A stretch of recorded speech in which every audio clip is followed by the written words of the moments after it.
네, 이런 상황에서 대면 예배 뜻을 꺾지 않는 교회가 여전히 있습니다. 신앙의 자유 물론 보장돼야 합니다만 감염병이 도는 상황에서 종교든 다른 그 어떤 목적이든 사람들이 모이는 상황 그 자체가 안전하지 않은 것만은 분명합니다. 배영진 기자입니다.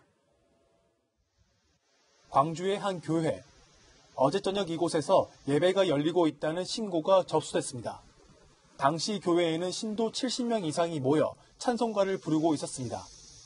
이틀 전 광주시가 모든 종교 시설에서 집합을 금지하는 행정명령을 내렸는데 이를 어긴 겁니다. 아예 문을 봉쇄를 하고 점검을 겁을 하더라고요. 창문 자체 커튼을 다 걸어버리고 계속 예배를 보더라고요. 단속 과정에서 교회 측은 강하게 반발하며 몸싸움을 벌인 것으로 알려졌습니다. 교회가 제일 안전한 곳이에요. 마스크 쓰고 앉아서 1시간 내리만 대로 가잖아요. 많은 교회들 그렇게 하는 것은 불합리하지 않아요? 부산에서도 대면 예배를 강행한 교회들이 연이어 적발됐습니다. 지난 주말 대면 예배를 진행한 교회 270여 곳이 집합금지 명령을 받았는데 이 중 11곳이 지난 수요일에도 대면 예배를 강행한 겁니다. 교회 예배에 대해서는 지금 비대면 예배만 허용해주고 있습니다. 집합금지 명령조차도 위반한 교회에 대해서는 지금 고발을 준비 중이죠. 교회발 집단 감염 사례가 속출하면서 방역당국은 대면 예배 대신 온라인 예배를 열 것을 연일 공고하고 있습니다. 하지만 상당수 교회들은 이번 주말에도 현장 예배를 열겠다는 입장입니다. 방역당국이 이번 주말을 바이러스 확산의 고비가 될 것으로 전망하는 가운데 대면 예배를 고수하는 일부 교회들이 변수가 되고 있습니다. 채널A 뉴스 배영진입니다. 거짓말. 온천을 가고도 교회를 가고도 이 사실을 감춘 확진자들이 있습니다. 그새 코로나19는 더 무섭게 번졌고요. 방역당국은 골든타임을 맥없이 흘려보낼 수밖에 없었습니다. 이은우 기자입니다. 목사 A씨와 부인이 지난 23일 다녀간 제주 서귀포의 온천입니다. 목사 부부는 다음날 확진 판정을 받았는데 온천 방역은 4일 후에야 시작됐습니다. 목사 부부가 온천에 방문한 사실을 의도적으로 숨겼기 때문입니다. 그 말은 안 했었잖아요. 협조를 안 하니까 저 당국에서 GPS 추적을 통해. 목사 부인은 자신의 동선 대부분을 숨기거나 꾸며낸 것으로 드러났습니다. 당시 온천 이용객은 수백 명이 넘습니다. 특히 목사가 마스크를 끼지 않았던 만큼 추가 감염 가능성도 배제할 수 없습니다.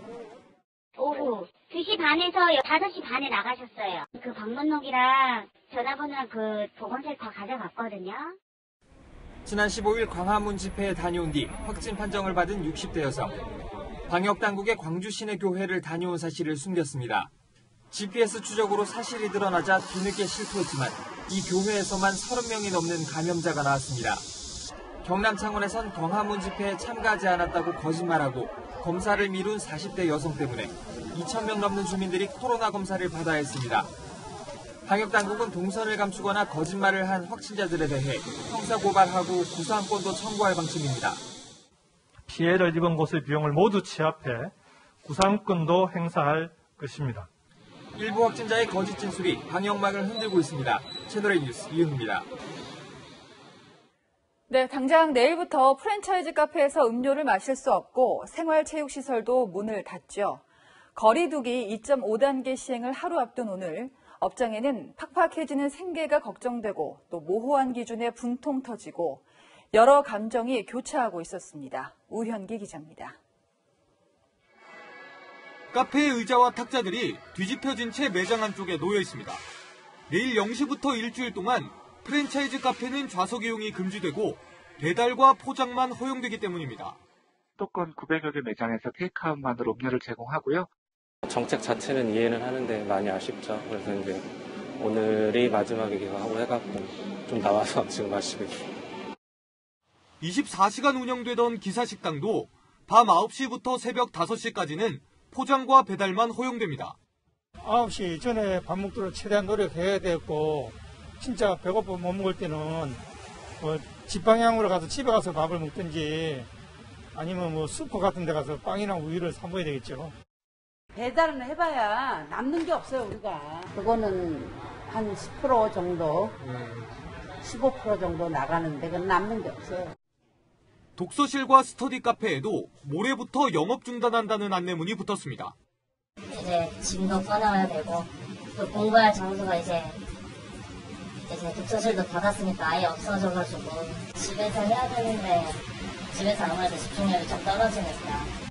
수영장과 헬스장 등 실내 체육시설도 모두 문을 닫아야 하는 상황. 상인들은 영업금지 대상 기준이 모호하다며 분통을 터뜨립니다. 어떤 기준인지 잘 모르겠는 2.5단계라는 단계를 격상을 해서 어디는 문을 열어도 되고 3단계를 격상하는 거를 어떻게 보면 원하고 있어요. 프랜차이즈 카페는 좌석 이용이 금지되지만 개인 카페는 허용되고 프랜차이즈 빵집은 제과점으로 분류돼 좌석에서의 커피 등 음료 섭취가 허용되는 등 모호한 기준 속의 상인들은 일주일이 빨리 지나가기만을 기다릴 수밖에 없습니다. 채널A 뉴스 우현기입니다. 이건 또 무슨 얘기인가 싶었습니다. 코로나19 때문에 PC방 운영이 중단됐죠. 그러자 모텔로 손님이 모이는 겁니다. 구자준 기자가 현장 취재했습니다. 인터넷에 올라온 광고 사진입니다. 여러 대의 컴퓨터가 설치되어 있고 컴퓨터에는 게임 화면이 떠 있습니다. 언뜻 PC방처럼 보이지만 모텔입니다. PC방 영업이 중단되자 성능 좋은 컴퓨터가 설치된 모텔들이 이른바 PC텔, 게임텔이라 불리며 인기를 끌고 있습니다. 일주일 전부터 마감됐어요. PC방이 문 닫으니까 애들이 갈 데가 없으니까 150통 운전하는 것 같아, 하루에. 퍼센트로 하면은 한 300~400% 넘은 것 같아요. 3~4배 정도야. 전화 자체가 하루에 몇십 통이 와요. PC 사양이 어떻냐. 고사양 컴퓨터를 내세워 손님을 모으는 모텔도 늘어났습니다. 이곳은 서울 대학가의 모텔 밀집 지역인데요. 모텔 앞에 세워진 입간판에는 게임이 가능한 고사양 PC가 설치되어 있다는 내용이 담겨 있습니다. 온라인 커뮤니티에도 게임을 할 수 있는 모텔을 찾는 글이 지속적으로 올라옵니다. 같이 게임을 하고 모텔 비용을 나눠내자는 글들도 쉽게 찾을 수 있습니다. 모텔들은 방역과 소독을 철저히 하고 정해진 인원만 입장이 가능하다며 안전을 강조합니다. 모든 게임이 다 되더라고요. 비싼데 편한 것도 있고 밥 먹으러 밖에 안 나가도 되고 배달 음식으로 해도 되고 그게 그나마 안전한 것 같아요. 하지만 밀폐된 방 안에서 게임을 하는 만큼 바이러스 감염 가능성을 배제할 수 없다는 우려도 제기됩니다. 또 PC방에서 게임을 하는 건 막으면서 모텔에서 게임하는 건 괜찮냐는 지적도 나옵니다. 채널A 뉴스 구자준입니다. 2와 3 사이 2.5단계 헷갈리는 게 아직도 많으시죠? 김단미 기자가 나와 있습니다. 네. 자, 이게 기업형이라고 하는 게 맞을 것 같은데 이제 브랜드가 있는 체인점 형태의 커피 전문점 매장에서는 커피를 마실 수가 없고 그런데 빵과 커피를 같이 파는 곳은 또 된다는 얘기가 있어요. 네, 한번 설명해 보겠습니다. 네. 이 파리바게트나 던킨 도넛처럼 빵을 위주로 팔고 음료를 곁들여 파는 곳들은 제과점에 해당합니다. 이러한 제과점은 밤 9시 전까지는 매장 안에서 먹을 수 있습니다. 그럼 스타벅스나 할리스 같은 경우는 어떨까요? 예. 이거는 커피 전문점인데요. 샌드위치 같은 빵을 팔고는 있지만 음료 전문점이기 때문에 시간에 관계없이 테이크아웃만 가능합니다. 예.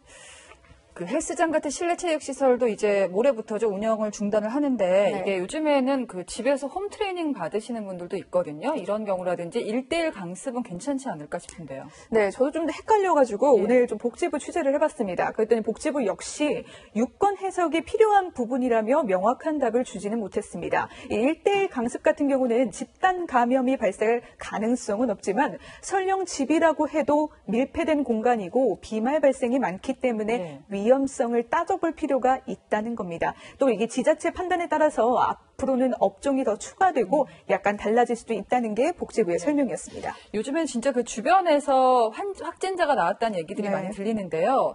이것도 궁금해요. 이제 검사를 어떨 때 받는 것이냐. 예를 들어서 내가 다니는 회사에 확진자가 나왔다. 이렇다면 무조건 검사를 받는 겁니까? 네, 이거 사실 이 기준이 약간 애매합니다. 하나씩 따져보겠습니다. 저희가 지난달 나온 코로나19 대응 지침서와 또 지자체의 매뉴얼을 한번 꼼꼼히 살펴보았습니다. 이 몇 가지 예시가 좀 나와 있었습니다. 이 마스크를 착용하지 않은 확진자와 2m 거리 내에서 몇 분간 이렇게 대화를 나눈 적이 있다면 무조건 검사 대상입니다. 그렇다면 같은 사무실이지만 부서가 달라서 아주 멀리 떨어져 앉았거나 또 서로 말할 일조차 없는 경우도 있죠. 이 경우는 체류 시간을 좀 따져봐야 되는데요. 이 경우 근무하는 동안 마스크를 밀착해서 사용했고 대화나 마주칠 일이 없었다면 검사 우선 대상은 아닙니다. 이 같은 층은 아니지만 같은 건물에서 확진자가 나왔다면 어떨까요? 이 경우 역시 마스크의 착용 유무가 굉장히 중요합니다.